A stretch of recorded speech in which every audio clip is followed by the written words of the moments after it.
Have you ever looked at another therapist's website and thought to yourself, how the hell are they full and I'm not?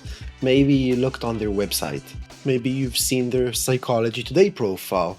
Maybe you've met them in person and just spoke with them and you've thought to yourself, how? How is it possible? Because I feel like I'm a better therapist than them. And although you think you're a better therapist than them, you have a better location, maybe your pricings are better, maybe your service is actually genuinely better for them. If you're not a better therapist than them, maybe you're just a better fit for them. But you still think to yourself, how is it possible that they're booked weeks in advance and you're struggling to know where your next client is going to come from?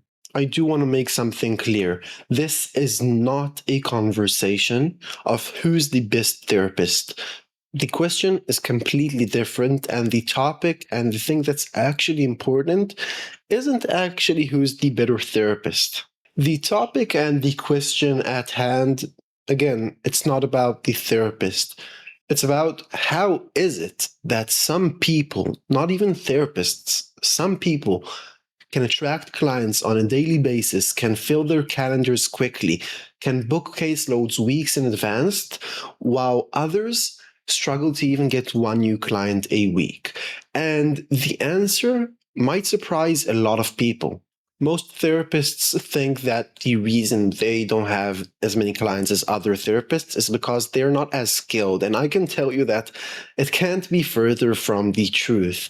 If you think about it, there's no actual way to gauge if you're connecting to your therapist or how good he is or she is before you enter the practice. And people can't spend 3, 4 sessions with every therapist in town. They have to gauge and come to conclusions based on other things. They have to make a decision before they even meet you. So they have to rely on other things, things that they can see and eventually feel. And today I want to talk about the differences, the 5 differences that I've noticed that differentiate between therapists who always have fully booked calendars, always have waiting lists, and those that feel like they're starting every single week back from ground zero and they don't know where their next client is coming from. Let's dive in. Difference one: full therapists are easier to trust. When most therapists think about how and where they're going to get their next clients from, the experienced therapist who's full thinks about how they can become more visible. They think, how am I going to get more people to find about me and my stuff? But to be quite honest, usually for most therapists, that's not the problem. The problem is trust. Imagine 2 therapists, both are equally skilled, they both help their clients, and they both have a similar amount of experience. But therapist A has a clear website, better messaging, good reviews, good photos, and a pretty simple and easy booking process, which is very easy to follow and understand. And therapist B has an outdated website, hasn't been updated in like 10 years. The description and messaging is quite generic. Nobody really understands what it means. There's almost no reviews. The images are stock images they took out of the web. And the next steps are quite confusing. You have to call them or you have to click on another site to book and leave your information. And it's all messed up. This question has an obvious answer, but there's a reason I'm asking it. Who do you think gets approached and contacted more often through their site? Obviously, it's therapist A, but it has a clear reason for it. People want to see trust. People want to feel like they can trust you.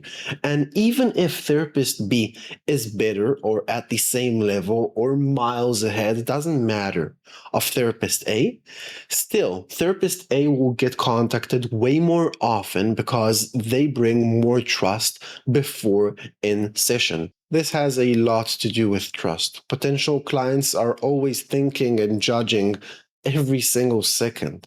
They're thinking in their mind and they're asking themselves, does this person seem professional? Does this person seem approachable?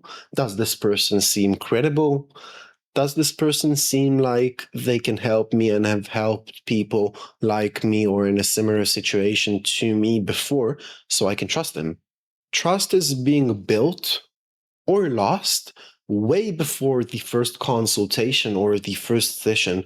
A lot of therapists make this mistake of thinking, yeah, I'm licensed, so I show my license on my site and people trust me.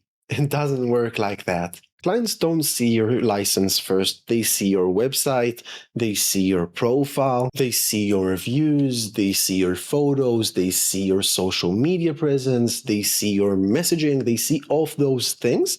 And these are the things that shape their first impression of you. Difference two. Full therapists make it very, very easy and clear to know who they help. Let me ask you a question. Have you ever landed on a therapist's website and read something like providing client centered therapy for individuals, couples, married couples, children, adults, individuals, all of that stuff for anxiety, trauma? You get the point. You've probably seen that sentence hundreds of times, and the problem with it is that it's very generic and it really sounds like everyone. And when potential clients are looking for a therapist, they're not asking, what service do you offer? They're asking, do you really understand what I'm going through?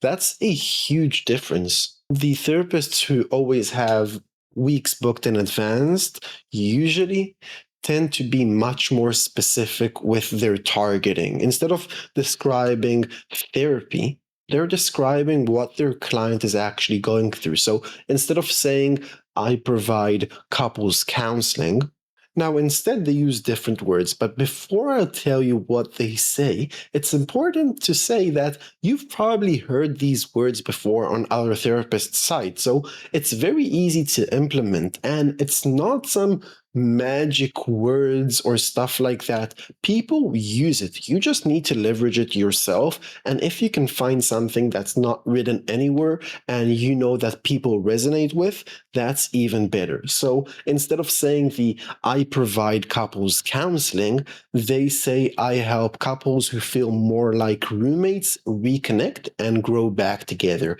Now, suddenly visitors feel like they're actually seen and they feel like they're connecting to the therapist. Again, the difference and the amount of clients each therapist will have is incredible. That's so powerful. People want to feel understood.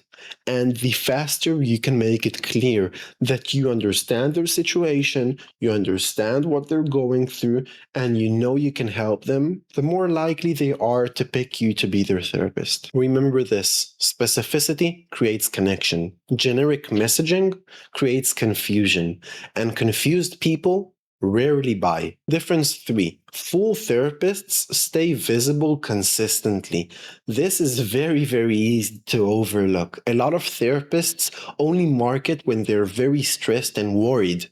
When referrals look good and the calendar looks good, marketing stops. Then a few months go by and referrals start to slow down gradually. You don't notice it. And eventually you're struggling to get clients and you become stressed out, worried, and pain sets in. And suddenly it's time to market again. But marketing doesn't work like that. Marketing works more like fitness. Imagine someone who goes to the gym for 2 weeks every single day, then stops for 3 months, then comes back and works very intensely for another week, but then disappears again. Do you think they'll get good results? Probably not.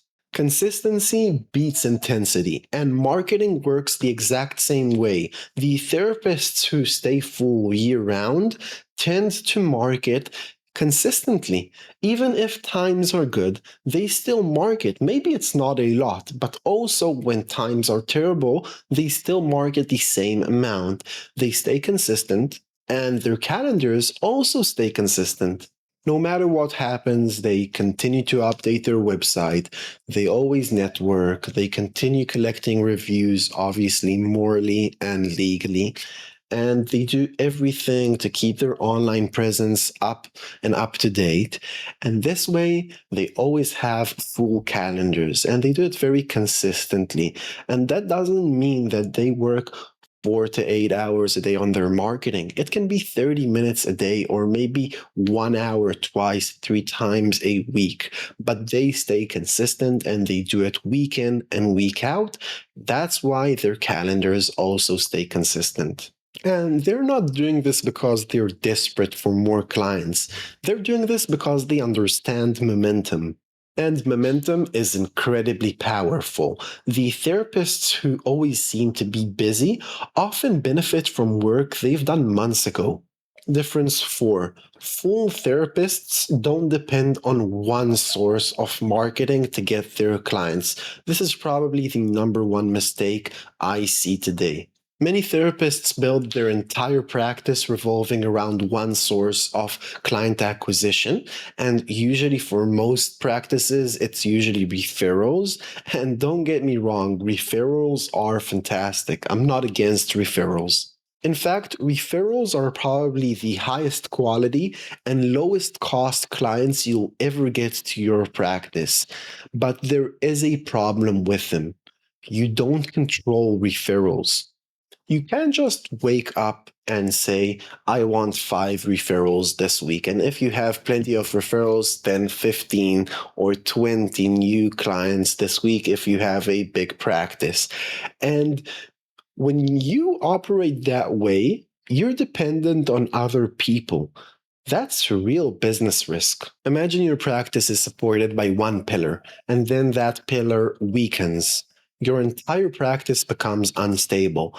The therapists who consistently get clients rely on multiple sources of getting more clients to their practice. So even if one pillar weakens for a bit or 2 pillars weaken for a bit, they still have other pillars that will pull them back up and keep them strong.